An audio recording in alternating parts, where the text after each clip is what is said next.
नमस्कार बच्चों, मेरी YouTube चैनल केबी स्मार्ट क्लास में आपका दोबारा स्वागत है। हम एक्सरसाइज 14.4 करने वाले थे। उससे पहले मैंने डिसाइड किया कि आपको एक बेसिक क्लास या एक तोरण का इंट्रोडक्शन क्लास देता है। बेटा, हम बात करें तोरण की, जिसको इंग्लिश में औजार बोलते हैं। इसे ग्राफ और आलेख भी बोल सकते हो, परंतु आलेख जो है वो आपको बोलना पड़ेगा कि 12 वार्ता, यानी कि जो आपकी 12 वार्ता थी, 12 वार्ता जिसे हम फ्रिक्वेंसी बोलते थे, उसका आलेखी रूप है ये। क्या बेटा? आलेखी रूप है। मतलब ये है कि आपको क्वेश्चन दे रखा होगा, जैसे एक्स एफ या सी आई का कैफ, उसको आलेख के रूप में बनाना है। ये जो तोरण बनता है, ये दो प्रकार से बनते हैं बेटा। नंबर वन, कम प्रकार का। नंबर टू, अधिक प्रकार का। तो आपके क्वेश्चन में, आपका जो क्वेश्चन आएगा उसमें दोनों ही प्रकार लिखे हो सकते हैं। वो आपका कम प्रकार का भी आ सकता है और अधिक प्रकार का भी आ सकता है, या दोनों का भी आ सकता है। हम यहाँ पे पहले डिस्कस कर लेते हैं कि हम तोरण की सहायता से माध्यक निकालते हैं बेटा। क्या निकालते हैं? माध्यक। इसको हम क्या बोलते हैं? मीडियम। मतलब ये पहली ऐसे ग्राफी विधि है जिसकी मदद से हम माध्यक को निकाल सकते हैं। ये लेस देन है और ये मोर देन है। ठीक है, पहले आपको पहले बता चुका हूँ, एग्जाम में कम का भी आ सकता है और अधिक का भी आ सकता है, और दोनों का ही मिला हुआ आ सकता है। इसमें कोई बड़ी बात नहीं है। यहाँ पे बात कर रहे हैं दो प्रकार के तोरण के बारे में, कम प्रकार, अधिक प्रकार, बहुत। तो बेटा, यहाँ पे आपको सबसे पहले प्रॉब्लम होती है, कम प्रकार कैसे बनेगा। कम प्रकार का तोरण जो होता है वो कुछ इस प्रकार से बनता है, ये इस पे जाता है। और अधिक प्रकार का जो तोरण होता है वो ऊपर से नीचे की तरफ जाता है। तो यहाँ पे सिर्फ ये आपको याद रखना है कि कम प्रकार का तोरण जो है वो नीचे से ऊपर जाएगा, और अधिक प्रकार का तोरण जो है वो ऊपर से नीचे आएगा। ये कौन से प्रकार का है? ये कम प्रकार का तोरण है, और ये अधिक प्रकार का है। ठीक है, अब इसको अगर हम दोनों को कंबाइन कर लेते हैं, कंबाइन मतलब दोनों एक साथ ले लेते हैं, तो वो कुछ इस प्रकार से बनता है, जिसके अंदर कम प्रकार का भी होगा और अधिक प्रकार का भी होगा। और चाहे दोनों पॉइंट इंटरसेक्ट करें कि मिल रहे हैं, और जो एक्स एक्सिस पे लाई करेगा, ये वाला जो पॉइंट आपको दिख रहा है, दिस पॉइंट आपका कहलाएगा, ये वाला पॉइंट जो है वो कहलाता है माध्यक। तो फिर आपको ये लगेगा कि सर, जब ये दोनों एक दूसरे को काट रहे थे तो ये माध्यक निकल के आ गया, फिर इन सिंगल वैल्यू में माध्यक कैसे निकलेगा? तो बेटा, इन सिंगल वैल्यू में सबसे पहले आप n निकालोगे। n मतलब मैं पहले बता चुका हूँ, सिग्मा f, और उसके बटे में 2 डाल दोगे। तो जैसे आप 2 डालोगे, जो वैल्यू निकल के आएगी उसको यहाँ से लाई करेंगे। एक एग्जांपल ले लेते हैं ताकि आपको समझ में आ जाए। देखो, जैसे मैंने एक कम प्रकार का तोरण लिया, ये मेरा कम प्रकार का तोरण है, और इसका जो n है वो मान के चलो 60 है। तो मैं 10 का क्या लेता हूँ? 10, 20, 30, 40, 50 और 60। तो इसके बटे में आप 2 डालोगे तो कितना हो गया? 30। तो यहाँ पे आपको करना क्या है कि जो 30 है उसकी सीध में लेना है, बिल्कुल स्केल की सहायता से। ये ध्यान रखना है, ये स्केल की सहायता से होना चाहिए। आपको बिल्कुल सीध में लेना है इस तरीके से, और जो नीचे आएगा, ये वाला जो पॉइंट है, वो आपका माध्यक कहलाएगा, अगर आपको सिंगल वैल्यू दे रखी हो तो। सेम लाइक दैट, बढ़ते क्रम में भी यही होगा, अधिक क्रम में भी n/2 निकालोगे और उसकी चीज में जो होगा वो आपका क्या कहलाएगा? माध्यक। ठीक है, तो एक क्वेश्चन ले लेते हैं ताकि आपको कम और अधिक प्रकार की वैल्यू को समझ में आ जाए। ओके, तो एग्जांपल ले लेते हैं। इसके अंदर एक हमें सी आई दे रखा है, 0 से 10, एफ है 5, 10 से 20, 20 से 30, 30 से 40, 40 से 50, 50 से 60। उसने कहा कि भाई कम प्रकार और अधिक प्रकार का तोरण बनाएं तथा माध्यक भी ज्ञात करें। ठीक बेटा, अब आपको क्वेश्चन दिख गया होगा, आपको कम प्रकार और अधिक प्रकार का तोरण बनाना है और माध्यक भी निकालना है। तो सबसे पहले आपको तालिका तैयार करनी पड़ेगी कम प्रकार की। तो बेटा कम प्रकार की तालिका के लिए हम यहाँ पे एक बॉक्स तैयार कर देते हैं कि बेटा, तो सबसे पहले हम बनाते हैं यहाँ पर कम प्रकार की तालिका। तालिका बनाने जरूरी है क्योंकि ग्राफ जब तक नहीं बनेगा तालिका नहीं बन पाएगी। तो मैं यहाँ पे शुरू करूंगा 0 से और खत्म करूंगा 60 पे। वैसे टीचर आपके जो बात करेंगे वो 10 से बात करेंगे, बट मेरा पैटर्न ये है कि आप 0 से शुरू करो और 60 पे खत्म करो। उससे क्या होगा, आपको भूलने में कोई गड़बड़ी नहीं होगी। यहाँ से शुरू करा, यहीं पे खत्म करेंगे। तो पहले होगा आपका 0 से कम, फिर होगा 10 से कम,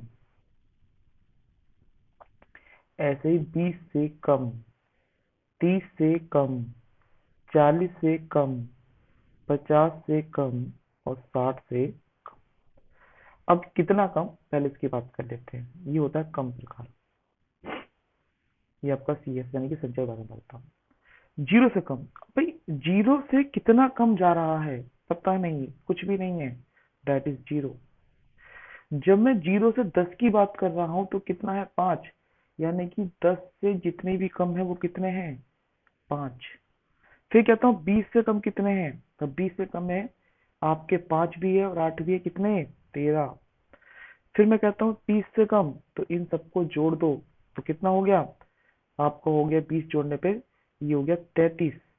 फिर मैंने कहा 40 से कम, तो 40 से कम में आप 15 और जोड़ दो 33 के अंदर, तो ये हो गया 48। फिर मैंने कहा फिर आप इसके अंदर 7 जोड़ दो, ये है 55। और 60 से कम में आ गया बेटा 60। तो ये आपका कम प्रकार का तोरण बन गया जिसके अंदर हम फ्रीक्वेंसी को जोड़ते हुए चले जा रहे थे। अब इसी में हम अधिक प्रकार का भी एक तालिका बना लेते हैं। अधिक का भी यहीं से शुरू करेंगे, 0 शुरू करेंगे और 60 पे खत्म करेंगे। तो लिखेंगे 0 से अधिक, ठीक है।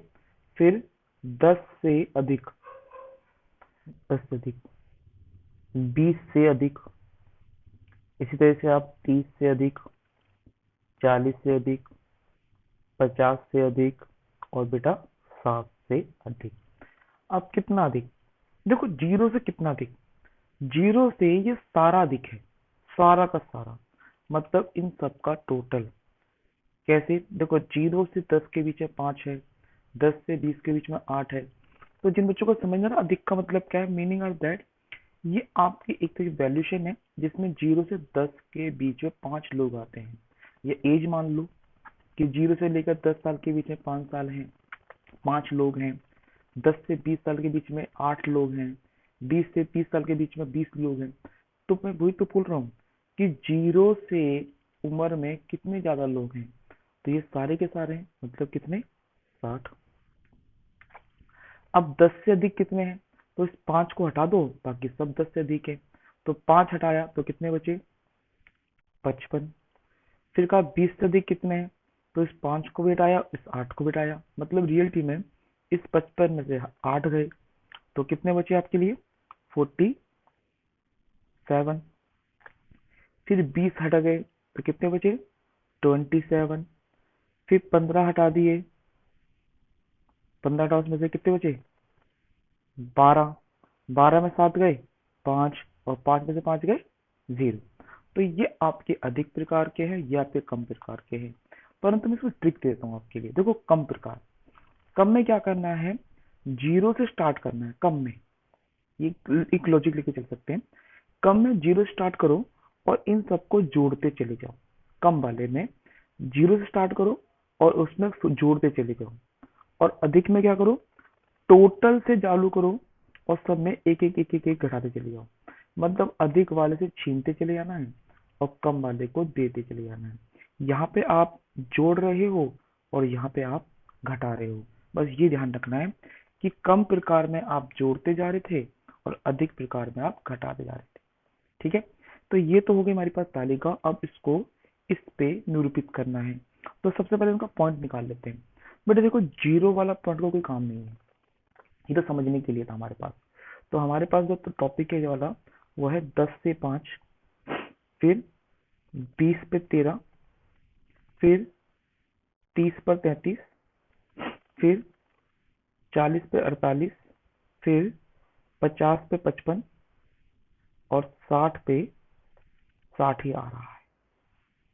ओके, इस पे आते हैं। यहाँ पे क्या है बेटा, ये 0 पे 60 है, 10 पे 55 है, 20 पर 47 है, 30 पर 27 है, 40 पर 12 है, 50 पर 5 है और 60 पे 0 है। तो चाहो 0 वाले को इग्नोर मार सकते हो, जो मैं पहले ही बता रहा था। अब इसको तोरण पे बनाते हैं। पहले हम कम प्रकार का बनाएंगे। मैं पेन से बना, चलो पेन से बना लेते हैं। पहले 10 पे 5, 10 ये रहा और इसका 5 यहाँ आएगा, ठीक है।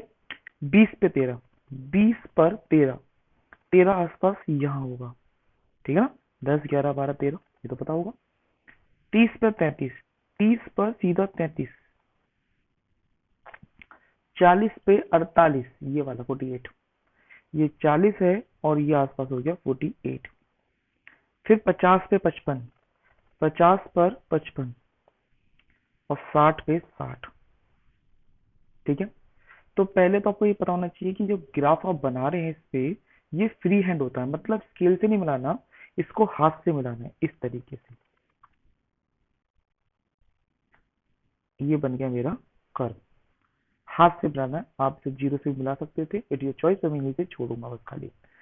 अब अधिक वाला बनाते हैं। 0 पे 60, जब वो 0 था तो कितना है वो 60 है। 10 पे 55, 10 पर 55, 20 पे 47, 20 पर 47, 30 पर 27, 30 पर 27, ये 30 है और बेटा 27 आपका यहाँ आएगा। फिर 40 पे 12, 40 पे 12, ये आपका यहाँ आएगा। 50 पे 5 यहाँ आएगा और 60 पे 0 यहाँ आएगा। इसको भी फ्री हैंड बनाएंगे आप बेटा।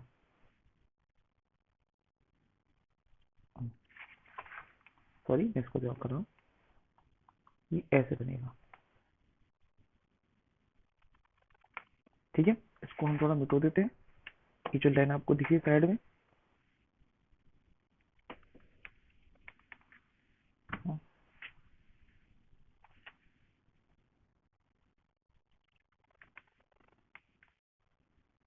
30 पर 47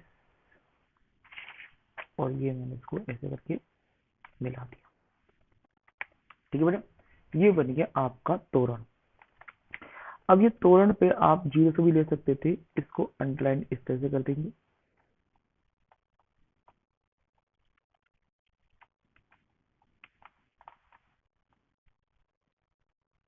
ठीक है बेटा। अब देखो, तोरण भी तैयार हो गया। अब मुझे इसमें क्या निकालना था, मुझे माध्यक भी ज्ञात करना था। तो मैंने क्या बताया था कि जहां दोनों रेखा आपस में इंटरसेक्ट करती है वो हमारा माध्यक होता है, और ये माध्यक आपका आसपास यहाँ जाएगा, ठीक है। तो ये आपका क्या हो गया, माध्यक हो गया। ये नियर बाई है, एग्जैक्ट नहीं होता है, नियर बाई होता है। तो ये क्या कहलाएगा, आपका माध्यक, ठीक है बेटा। ओके बच्चों, अब आपको ये समझ में आया तोरण कैसे बनता है। तोरण मैं दो प्रकार के बना के दिखा दिया, एक कम प्रकार का, तो ये आपको जो वैल्यू बनना था एक कम प्रकार का था, ये आपका अधिक प्रकार का था। दोनों साथ भी बन सकते हैं और अलग अलग भी बन सकते हैं, ठीक है। अगर ये वीडियो समझ में आ गई है ना, तो 14.1 जो 4 है वो आपको बहुत ईजी समझ में आ जाएगा, ठीक है बेटा। तो जहाँ पे कटता है उसको आपको मैंने बता दिया, ये आपका माध्यक कहलाता है। आई होप आपको वीडियो पसंद आई हो। अगर वीडियो पसंद आई है तो प्लीज इसे लाइक करें, शेयर करें और कमेंट करें। और हाँ, अगर आप पहली बार वीडियो देख रहे हैं तो प्लीज मेरे चैनल को सब्सक्राइब करें और बेल आइकन दबाना ना भूलें। Okay, have a nice day. अब 14.4 करते हैं, जिसमें आपको 3 क्वेश्चन दे रखे हैं, ताकि आपको समझ में बहुत अच्छी तरह समझ में आएगा अगर ये वीडियो समझ में आ गई हो, ठीक है। Okay, have a nice day.